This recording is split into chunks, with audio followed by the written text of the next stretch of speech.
Oh, thank you both. Good to see you. All right, for those that are saying that you should resign, they say that you are not working with them, not responsive to them, and that is bad for the department. What's your response?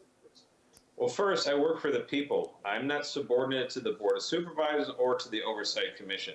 We can work together to advance the public's interests, and we can definitely cooperate in that regard, but they somehow mistook their role, and definitely I'm not subordinate to them, and they need to understand that. And as such, if there was some sort of recall, because you're an elected official, that I guess would be the people speaking, but for the Board of Supervisors, it almost makes no sense. Would that be accurate?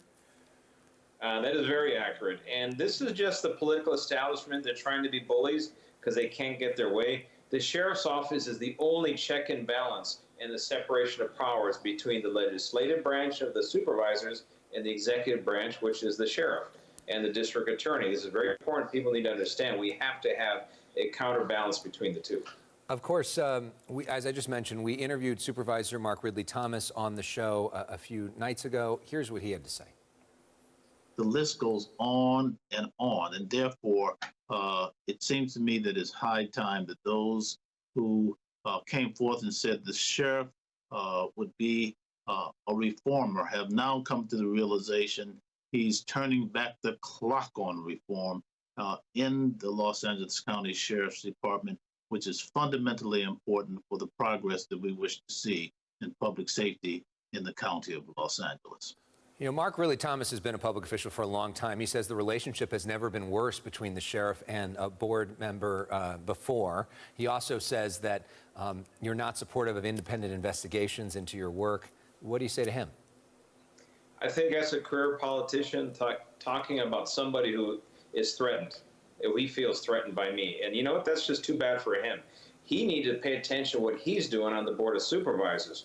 We have senior citizens dying left and right because of the poor response from the Board of Supervisors to the COVID-19 pandemic. You have children dying in the custody of the DCFS. All of these things are the responsibility of the Board of Supervisors. And you look at the Sheriff's Department, we are the most oversight, inspected, transparent. Everything is out there for the public to see, yet they're throwing all the rocks at the Sheriff's Department. They need to start looking at what they're responsible for. Let's talk about one of the highly publicized cases right now, the case of Dijon Kizee.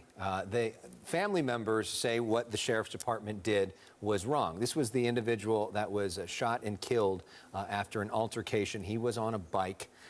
What do you say to the family members that said, you guys went too far here and he should not be dead? All I can say is when you have an encounter, you're armed, you're not following the instructions of the deputies, you assault the deputies, and you pose a threat because you have a gun in your hand, you're pointing it, bad things are going to happen.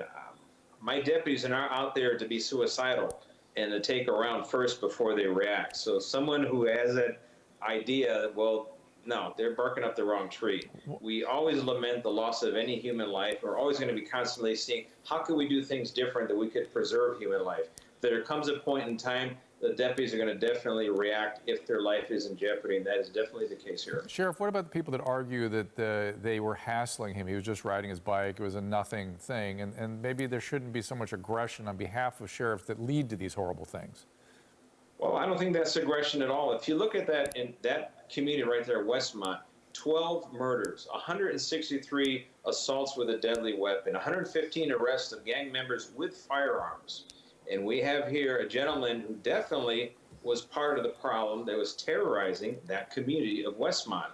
The people in there are afraid to go from one house to another or walk down the street because of all the mayhem on the street. And people need to start paying attention that we're here to protect and preserve human life. And I want to make sure that the community of Westmont is safe and that everyone enjoys that safety. Of course, the other case that's gotten so much attention was that ambush attack on your two deputies. How are they doing tonight, and what's the latest on the search for that suspect? Well, I visited the female deputy today, and I was privileged to give her an Army Commendation Medal that was mailed to us by an Iraqi war veteran from Connecticut. He wrote a nice letter, and I read her the letter. I gave her the medal, and it was so touching. And just to think that that veteran reached out and recognizing a true hero that this deputy is, and it's really, really heartwarming. You know, the outpouring of support throughout the entire nation has been very, very special. I'm glad to hear both She's deputies better. are expected Nice. to be okay. Yeah. Yes, they are. She's kind of wrapped up, looks like a mummy, but she's in good spirits, and they're going to recover. They're just going to have some surgeries and a lot of therapy and rehabilitation to get back, hopefully back on duty soon. That's great. Yeah. Oh, Hopefully- wow.